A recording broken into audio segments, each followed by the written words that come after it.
Welcome once again. हम macroeconomics में study कर रहे थे classification of goods. Last class में आपने फाइनल गुड्स और इंटरमीडिएट गुड्स ये हमने कर लिया था। अब थर्ड कैटेगरी है कंज्यूमर गुड्स की। कंज्यूमर गुड्स में हम कौन सी गुड्स को कैटेगराइज करते हैं? हालांकि हमने फाइनल गुड्स में कंज्यूमर गुड्स को पढ़ा था, फाइनल कंज्यूमर गुड्स। तो कंज्यूमर गुड्स को आप कैसे डिफाइन करेंगे? Consumer goods are those goods which are used for the satisfaction of human wants. हमने एक एग्जांपल लिया था कि मान लिया आपको बहुत भूख लगी हुई है, तो खाना जो है, भोजन जो है, वो आपके लिए एक कंज्यूमर गुड है। आपने उसको यूज कर लिया तो आपकी जो ह्यूमन वांट्स हैं, जो आपकी मानवीय आवश्यकताएं हैं, उस भोजन से वो संतुष्ट हो गई। तो consumer goods are used for the satisfaction of human wants. पहली बात तो ये है कि ह्यूमन वांट्स को सेटिस्फाई करने के लिए हम कंज्यूमर गुड्स को यूज करते हैं। दूसरी बात, जो डिनायल है, जो नेगेटिव पार्ट है इसका, वो क्या है? These are not used. Specifically ध्यान करें, स्पेसिफिकली हम ध्यान करें कि जो एक्सेप्शनल पार्ट है डेफिनेशन का, वो भी बहुत इंपॉर्टेंट होता है कि कहाँ इनको यूज करना है। वो तो हमने फर्स्ट सेंटेंस में पढ़ लिया, लेकिन कहाँ यूज नहीं करना है वो भी हमें मालूम होना चाहिए। These are not used in the production of other goods. अगर अदर गुड्स के प्रोडक्शन में वो यूज होती हैं तो फिर भी वो कंज्यूमर गुड्स नहीं है, भले ही वो ह्यूमन वांट्स को सेटिस्फाई कर रही हो। फिर वो आपकी कैपिटल गुड्स, जो कि हमारा लास्ट पार्ट होगा गुड्स क्लासिफिकेशन में, फिर आप उसको वहां पे ले जाएंगे। तो consumer goods which are used for the satisfaction of human wants, आप अंडरलाइन कर सकते हैं इन कीवर्ड्स को डेफिनेशन के, सेटिस्फेक्शन ऑफ ह्यूमन वांट्स और not used the process of production या प्रोडक्शन ऑफ अदर गुड्स। जैसे एग्जाम्पल है, हम परिवारों में मिल्क यूज करते हैं, दूध का प्रयोग करते हैं, तो हम उससे आगे कुछ प्रोडक्शन करने के लिए नहीं करते। प्रोडक्शन करने के लिए मतलब बेचने के लिए, वैल्यू ऐड करने के लिए नहीं करते। हम उसको अपने परिवार में ही यूज करने के लिए हम उसका कंजम्पशन करते हैं, तो वो आपकी कंज्यूमर गुड्स की कैटेगरी में फिट बैठेगा। अब कंज्यूमर गुड्स का भी क्लासिफिकेशन है। कंज्यूमर गुड्स को भी हम 4 पार्ट्स में क्लासिफाई कर सकते हैं। फर्स्ट है ड्यूरेबल कंज्यूमर गुड्स, जो लंबे समय तक चलती हैं, जनरली फॉर सेवरल ईयर्स, कई वर्षों तक आप इनका यूज करते हो, सेवरल ईयर्स। फॉर एग्जाम्पल, आपके घर में बाइक है, टेलीविजन है, रेफ्रिजरेटर वगैरह है, इस तरह की वस्तुएं आपकी फाइनल कंज्यूमर गुड्स की कैटेगरी में आती है। ड्यूरेबल कंज्यूमर गुड्स फाइनल तो है ही, पर ये ड्यूरेबल है। ड्यूरेबल क्यों है? Because these are used for several years by their users. For example motorbike, television, refrigerator, इस तरह की वस्तुएं। डिपेंड करती है ड्यूरेबिलिटी, उसकी यूजेस कितने टाइम पीरियड तक है, इसके ऊपर डिपेंड करती है। अगर वो बहुत लंबे समय तक प्रयोग ना हो, कई वर्षों तक प्रयोग ना हो, कुछ समय तक प्रयोग हो, जैसे 1 साल या उससे कुछ समय के लिए, ठीक है, स्लाइटली 1 ईयर और slightly more than 1 year, 1 year और मोर, 1 साल या उससे कुछ ज्यादा, स्लाइटली मोर बल्कि होना चाहिए, 1 ईयर और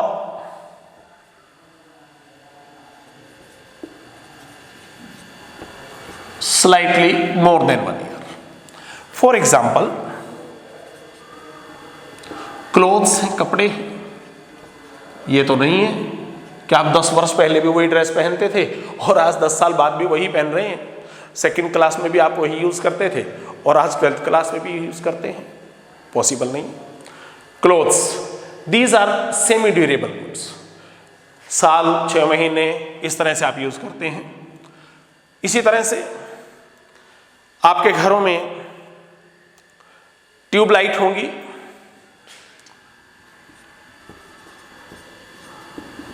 अब ये तो नहीं है कि ट्यूबलाइट 10-10, 15-15 वर्षों तक चलती हो, यूज होती हो।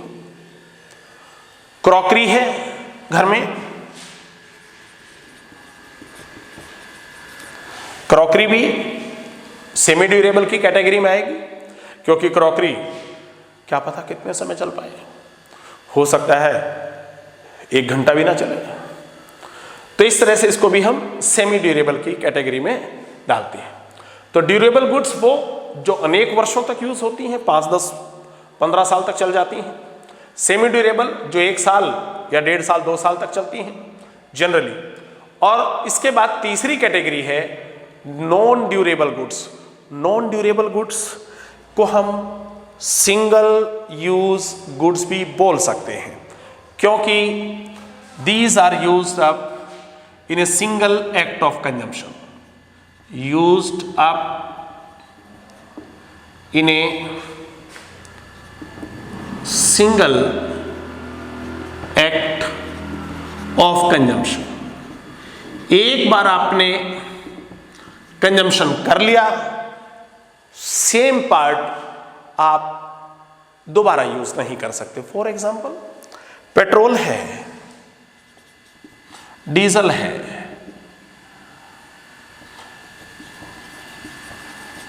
जो पेट्रोल आपने एक बार इंजन में यूज कर लिया और जो आपने कंज्यूम कर लिया आपकी बाइक ने, वो पेट्रोल आपका खत्म हो गया।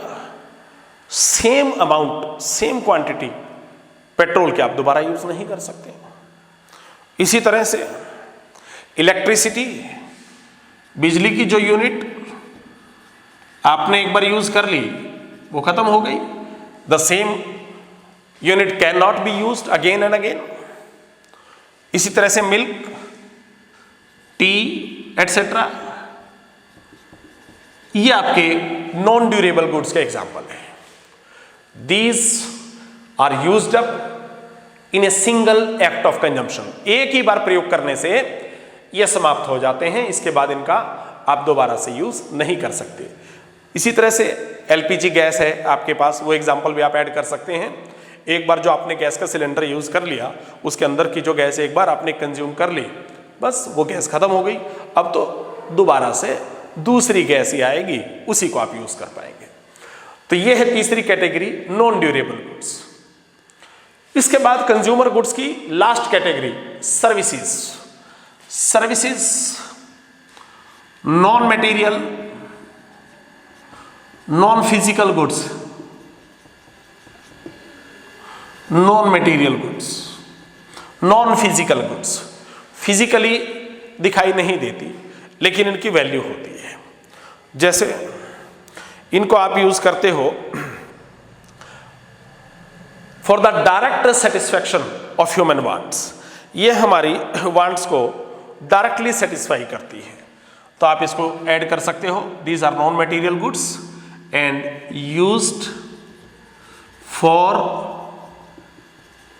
direct satisfaction of human wants। मनुष्य की आवश्यकताओं को प्रत्यक्ष रूप से संतुष्ट करती है। फॉर एग्जाम्पल, आप सर्विसेज के एग्जाम्पल ले सकते हैं। बहुत से एग्जाम्पल डेली यूज में आप देख रहे हैं, एक एग्जाम्पल तो आपके सामने चल ही रहा है, ठीक है। तो जैसे डॉक्टर है, डॉक्टर आपको सर्विस देता है, आपको प्रेस्क्रिप्शन देता है, उससे आप मेडिसिन लेते हो और ठीक हो जाते हो। इसी तरह से लॉयर है, एडवोकेट है, ठीक है। एडवोकेट, लॉयर, आपके कोई प्रॉब्लम है, आप एडवोकेट के पास जाते हो, वो आपको इस तरह की कानूनी सलाह देता है कि आपका जीवन जो है बहुत सुखी हो जाता है। जैसे मान लिया रमेश के मम्मी और पापा की बहुत लड़ाई होती है। अब रमेश के पापा चले गए एक एडवोकेट के पास। अब एडवोकेट साहब ने तो अपना जो कानूनी दांव पेंच था पूरा यूज कर दिया, सिखा दिया कि भाई आप ऐसा करो, ऐसी पत्नी के साथ तो कोई भी नहीं रह सकता, मैं आपकी जगह होता ना मैं तो तलाक ही ले लेता, आप भी ऐसा करो, डाइवोर्स दे दो, तलाक दे दो। तो ये सेवा जो रमेश के पापा को दी है लॉयर ने, उससे उसकी जिंदगी सफल होगी बेचारे की। तो इस तरह से लॉयर अपनी सर्विसेज देते हैं, ठीक है, और भी सर्विसेज होती हैं, फांसी से भी बचा देते हैं कई बार। इसी तरह से डोमेस्टिक सर्वेंट है, घरों में आप देखते हो मेड है,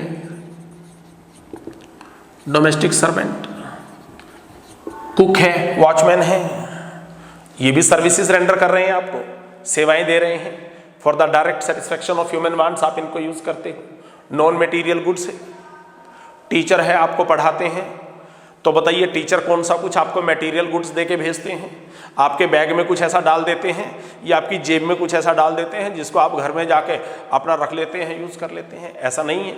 वो भी फिजिकल नॉन फिजिकल गुड्स हैं, वो भी नॉन मटेरियल गुड्स हैं।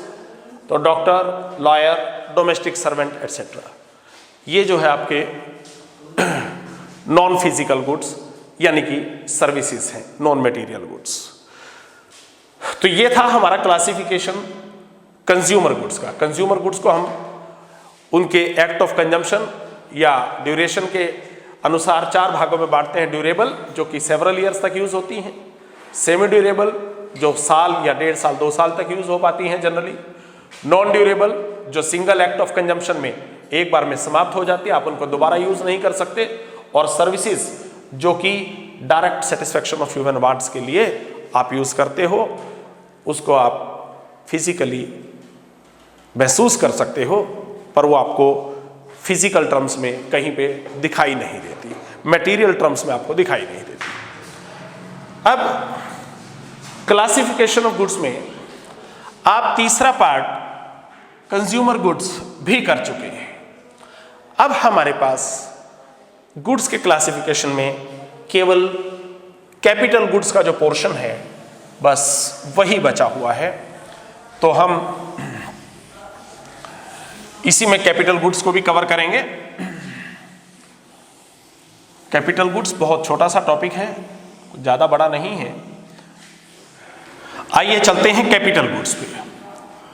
व्हाट आर कैपिटल गुड्स, यानी कि which goods are capital goods, कौन सी वस्तुएं होती हैं capital goods.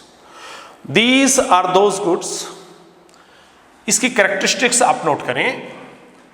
These are used in the process of production। देखो प्रोडक्शन की प्रोसेस में यूज होना बहुत जरूरी है, क्योंकि कैपिटल गुड्स को हम प्रोड्यूसर गुड्स के नाम से भी जानते हैं। कैपिटल गुड्स का एक दूसरा नाम क्या है? Producer goods, generally producer goods. लेकिन उसको उसमें एक एक्सेप्शन भी है, हम देखेंगे कि सारी प्रोड्यूसर गुड्स कैपिटल गुड्स नहीं होती।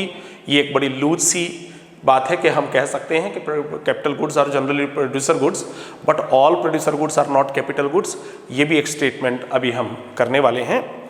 तो used in the process of production, उत्पादन की प्रक्रिया में हम जिसका प्रयोग करते हैं। फॉर सेवरल ईयर्स, ये बात पूरी करती है इसको, नहीं तो ये स्टेटमेंट आधी अधूरी थी अभी। Use in the process of production for several years, अनेक वर्षों तक उसका आप प्रयोग करते हैं, वो कैपिटल गुड्स होती है। अगर आप उनको सिंगल एक्ट ऑफ कंजम्पशन में, सिंगल एक्ट ऑफ प्रोडक्शन में अगर आप यूज कर लें तो फिर वो आपकी कैपिटल गुड्स नहीं होंगी, प्रोड्यूसर गुड्स जरूर होंगी लेकिन कैपिटल गुड्स नहीं होंगी। कैपिटल गुड्स होने के लिए used for several years means used for again and again in the process of production होना चाहिए। तो these are used in the process of production for several years and these are generally of high value. आमतौर से इनकी value ज्यादा होती है, ये थोड़ी महंगी होती हैं, कॉस्ट इन पे ज्यादा आती है। Which are of high value and these are fixed assets of the producers. ध्यान करें, फिक्स असेट्स, और फिक्स असेट्स वाली बात सेवरल ईयर्स में भी कवर हो चुकी है। अगर देखा जाए तो ये पॉइंट्स उसके अंदर इनबिल्ट ही है, ठीक है। यहां पे डेफिनेशन में अलग से लिखा हुआ है, मैं आपको जोड़ के पढ़ाऊंगा तो फिर आप उसमें समझेंगे। These are fix assets of the producers, fix assets of the producers. ये थर्ड पॉइंट आपके फर्स्ट पॉइंट से ही डेराइव किया गया है। और last, use of these goods, use of capital goods, हम पढ़ रहे हैं कैपिटल गुड्स, तो use of these goods leads to depreciation. Use of these goods leads to depreciation. Depreciation हमने पढ़ा था, कंजम्पशन ऑफ फिक्स कैपिटल। किसी मशीन को, किसी एसेट को आप बार बार यूज करते हैं तो धीरे धीरे जैसे जैसे समय बीतता जाता है, जैसे जैसे उसमें टूट फूट होती है, नॉर्मल वियर एंड टियर होता है, तो उसकी वैल्यू कुछ कम हो जाती है। उस मूल्य में होने वाली कमी को ही डेप्रिसिएशन कहा जाता है। जैसे मान लिया आपके पास 10,000 की कोई एसेट है, आपने उसको 1 साल यूज किया, 1 साल के बाद उसके मूल्य में 1,000 रुपये की कमी आ गई, उसकी वैल्यू 10,000 से रह गई 9,000 रुपये। तो वो जो 1,000 रुपये की जो कमी आई है उसी को हम मूल्यह्रास, उसी को हम डेप्रिसिएशन के नाम से जानते हैं। तो कैपिटल गुड्स में हमने 4 कैरेक्टरिस्टिक नोट की हैं। क्या है? Mean first, these goods are used in the process of production for several years. अनेक वर्षों तक प्रयोग हो, 1 वर्ष से ज्यादा के लिए प्रयोग हो। These are generally of high value. वैसे बहुत जरूरी नहीं है कि बहुत ज्यादा मूल्य की ही हो हमेशा, कुछ मशीनें सस्ती भी हो सकती हैं, इसीलिए हमने वर्ड जो यूज किया है वो जनरली किया है। आमतौर से महंगी होती हैं, लेकिन हमेशा ही महंगी हो ऐसा भी जरूरी नहीं है। And these are the fixed assets of the producers. और ये प्रोड्यूसर्स की फिक्स असेट्स होती हैं, यानी कि इनको आप बार बार यूज करते हो, वो सेवरल ईयर्स में आ ही चुका है।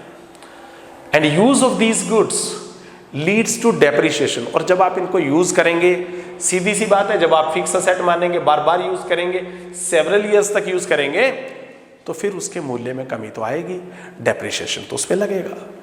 तो ये है आपकी कैपिटल गुड्स, जो कि आपकी गुड्स के क्लासिफिकेशन में लास्ट कैटेगरी थी। एग्जाम्पल आपका है प्लांट एंड मशीनरी। फैक्ट्रियों में आप यूज करते हैं, बिजनेस में यूज करते हैं प्लांट एंड मशीनरी। एग्रीकल्चर में ट्रैक्टर्स यूज होते हैं, ट्रैक्टर्स को भी आप इसी कैटेगरी में शामिल कर सकते हैं, वो भी आपकी कैपिटल गुड्स हैं। हार्वेस्टर मशीन है, ध्यान हो आप पहले भी पढ़ चुके हैं। इनको हमने कहां पे स्टडी किया था? Plant, machinery, tractor, harvester. हमने फाइनल गुड्स की कैटेगरी में जब हमने फाइनल कंज्यूमर गुड्स और फाइनल प्रोड्यूसर गुड्स पढ़ी थी, तो ये फाइनल प्रोड्यूसर गुड्स में भी शामिल हुई थी। फाइनल प्रोड्यूसर गुड्स ही आगे कैपिटल गुड्स बन सकती है, उसी कैटेगरी में आ सकती है। अब हमने चारों पार्ट गुड्स के क्लासिफिकेशन के कर लिए हैं। अब एक स्टेटमेंट है, अभी हमने कैपिटल गुड्स में जो पढ़ा है और उसका एग्जाम्पल हमने लिया है प्लांट एंड मशीनरी।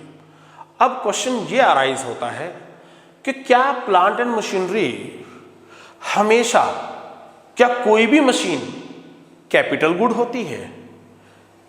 तो स्टेटमेंट है all machines are not capital goods. Statement है ऑल मशीन्स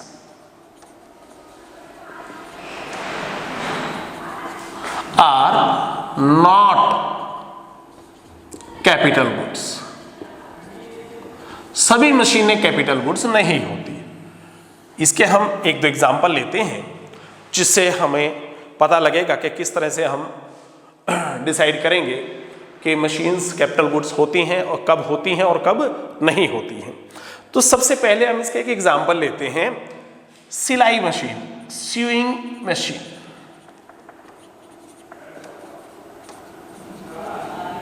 सिलाई मशीन। मान लिया चंदूलाल की शादी हो गई, अपने चंदूलाल की शादी हो गई, उसको दहेज में सिलाई मशीन मिली। अब वो सिलाई मशीन घर में यूज करता है, घर में यूज हो जाती है। कभी कभी कोई कहीं से कपड़े फट जाते हैं, उधर जाते हैं, तो उसको वो ठीक करने के लिए यूज करते हैं सिलाई मशीन को। तो सिलाई मशीन अगर आप हाउस होल्ड यूज में लेते हैं, यूज्ड बाय हाउस होल्ड, तो ये आपकी कैपिटल गुड्स नहीं है। क्यों? क्योंकि प्रोडक्शन में आप यूज नहीं कर रहे हैं। प्रोडक्शन से यहां पे मतलब है वैल्यू ऐड करके आगे बेचने के लिए प्रोडक्शन से। यहां तो आपने घर में प्रयोग कर लिया सिलाई मशीन को, तो घरों में प्रयोग होने वाली सिलाई मशीन कैपिटल गुड्स नहीं है। तो फिर क्या आप बता सकते हैं कि ये हमारे गुड्स की क्लासिफिकेशन की कौन सी कैटेगरी में फॉल करेगी? ध्यान होगा, हमने कंज्यूमर गुड्स अभी पढ़ी थी, तो कंज्यूमर गुड्स में हमने ड्यूरेबल कंज्यूमर गुड्स पढ़ा था। ध्यान आया? ड्यूरेबल कंज्यूमर गुड्स, बस वही कैटेगरी ये यहां पे बन रही है।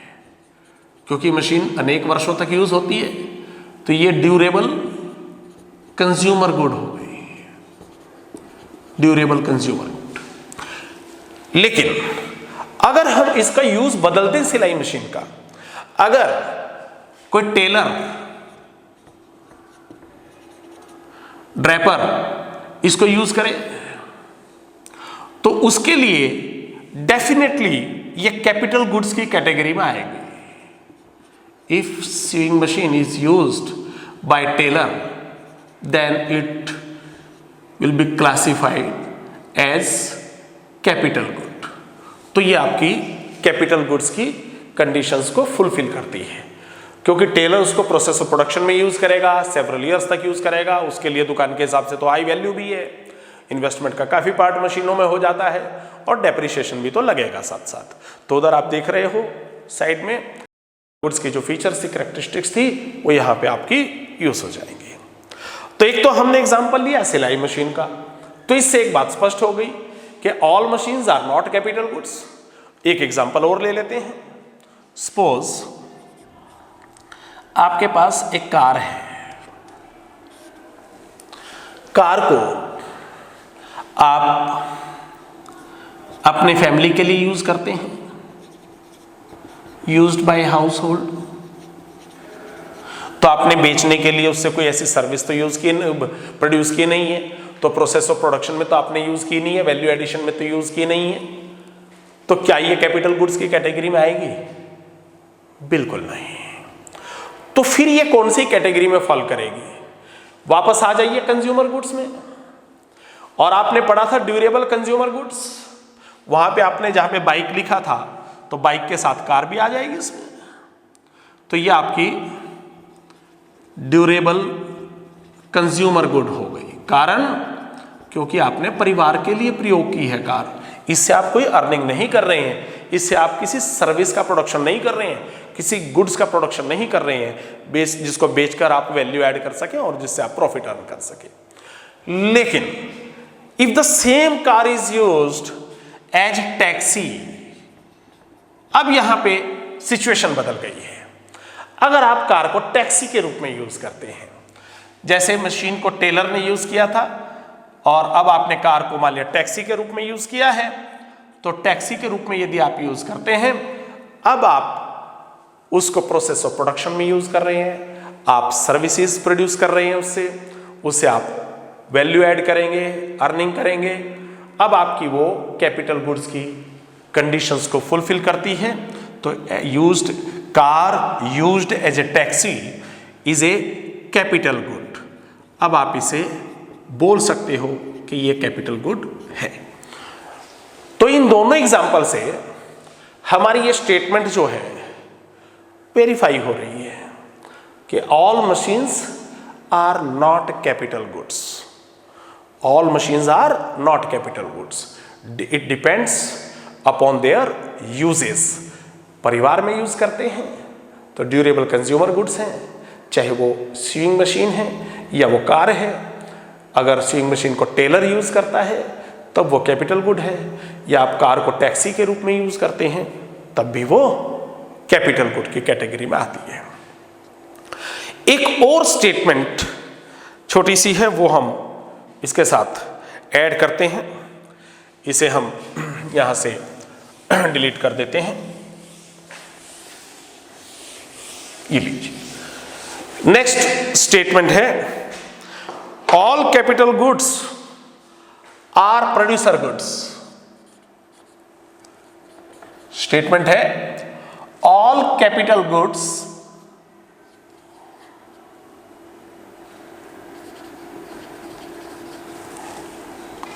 Are producer goods.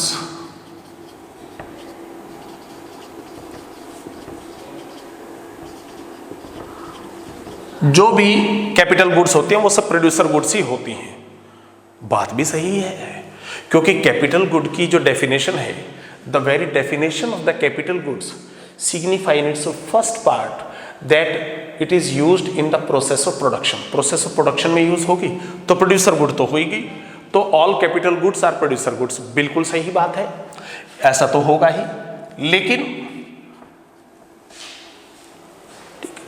अब इसका नेक्स्ट पार्ट, बट नॉट की जगह आप बट ले लें। All capital goods are producer goods, but all producer goods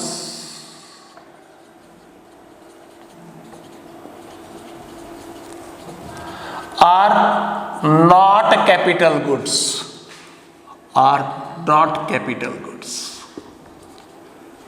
कोई वस्तु प्रोड्यूसर गुड हो सकती है लेकिन वो कैपिटल गुड भी हो, ऐसा हमेशा जरूरी नहीं होता। इसका हम एक एग्जाम्पल लेते हैं।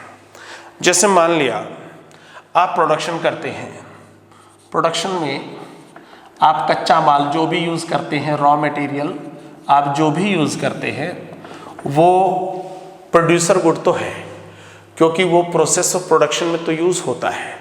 लेकिन क्या आप, जैसे मान लिया हमारे पास ये मार्कर पेन है, इस पेन में जो प्लास्टिक यूज हुई है, इसी प्लास्टिक को क्या आप दूसरे मार्कर पेन में भी यूज कर सकते हैं एज इट इज, इसे डिस्ट्रॉय किए बिना?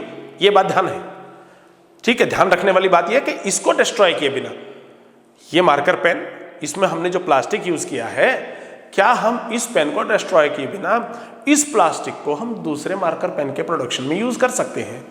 आपका आंसर सिंपल, नहीं कर सकते। तो same raw material can not be used again and again. और हमारी तो कैपिटल गुड्स की डेफिनेशन यही थी, several years again and again हम यूज करें। तो इट मींस जो डेफिनेशन थी वो यहां पे उसकी कैरेक्टरिस्टिक जो थी वो डिफीट कर दी इसने, रॉ मटेरियल ने। तो raw material does not qualify for capital goods, तो कैपिटल गुड्स तो नहीं है, लेकिन still it is a producer good. लेकिन ये प्रोसेस ऑफ प्रोडक्शन में तो यूज हुआ है भाई, भले ही ये सिंगल एक्ट ऑफ कंजम्पशन में खत्म हो गया, एक बार में ही समाप्त हो गया वस्तु के निर्माण में, लेकिन कैपिटल गुड्स में आप इसको क्लासिफाई नहीं कर सकते। ये कैपिटल गुड्स के लिए नहीं जाएगा, ठीक है। क्यों नहीं जाएगा? बिकॉज तो रॉ मटेरियल आप लिखेंगे, raw material is a producer good. Producer good तो है, नो डाउट, प्रोडक्शन में यूज होती है, ठीक है, but the same raw material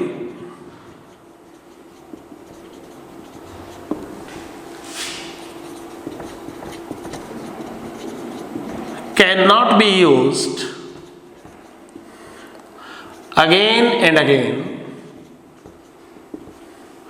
और कैपिटल गुड्स में तो बात हुई थी सेवरल टाइम्स यूज हो, अनेक बार प्रयोग होनी चाहिए कैपिटल गुड, और रॉ मटेरियल आप यूज कर नहीं सकते। तो the same raw material can not be used again and again. सो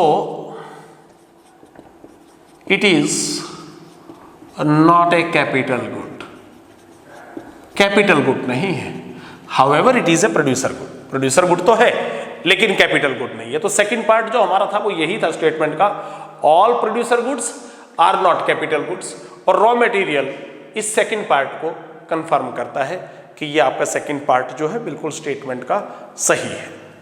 अब हम एग्जांपल लेते हैं मशीनरी का, प्लांट एंड मशीनरी, वो आप सामने देख रहे हैं कैपिटल गुड्स के लिए क्वालिफाई कर रही थी और अभी हमने एग्जांपल भी लिए थे कुछ।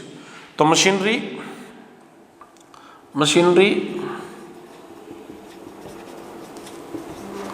Definitely machinery is a producer good, producer good है, सेवरल ईयर्स तक यूज होती है and it is also a capital good. और ये कैपिटल गुड भी है। क्यों है capital good? Because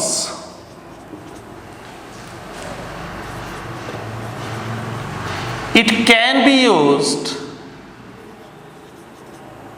for several years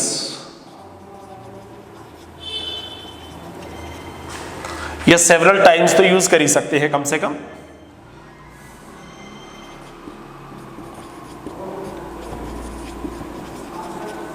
in the process of production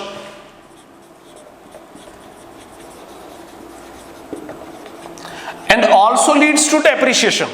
ये कैटेगरी भी, ये जो कैपिटल गुड्स की डेफिनेशन का लास्ट पार्ट था, and also is a subject of depreciation, depreciation भी लगता है इसमें। तो machinery is producer good and capital good. तो all capital goods are producer goods, capital good है मशीनरी और प्रोड्यूसर गुड भी है। बात कंफर्म हो गई, आपका फर्स्ट पार्ट जो है वो भी वेरीफाई हो गया मशीनरी से। Machinery is a capital good and also a producer good, क्योंकि कैपिटल गुड बनने के लिए प्रोड्यूसर गुड तो पहली प्री रिक्विजिट है, पहली शर्त है, अनिवार्य शर्त है, प्रोसेस ऑफ प्रोडक्शन में तो यूज होना ही चाहिए। तो कैपिटल गुड्स प्रोड्यूसर गुड्स होंगी, डेफिनेटली होंगी। ऐसा हो ही नहीं सकता कि कैपिटल गुड है और वो प्रोड्यूसर गुड ना हो ही नहीं सकता, पॉसिबल नहीं है। लेकिन सभी प्रोड्यूसर गुड्स कैपिटल गुड्स हो ऐसा तो जरूरी नहीं है। रॉ मटेरियल ने हमें यही बताया, रॉ मटेरियल प्रोड्यूसर गुड जरूर है लेकिन वो कैपिटल गुड्स की कैटेगरी में फॉल नहीं करता, क्योंकि सेम रॉ मटेरियल आप यूज नहीं कर सकते बार बार। और दूसरी बात ये भी है कि मटेरियल पे डेप्रिसिएशन भी आप लेते नहीं हो, उस पे डेप्रिसिएशन भी होता नहीं है। ठीक है, ये पार्ट हम इन्वेस्टमेंट के पार्ट में करेंगे जो कि हम इससे अगली क्लास में लेने वाले हैं। थैंक यू, देखते रहिए प्लीज़, सब्सक्राइब करते रहिए, व्यू करते रहिए।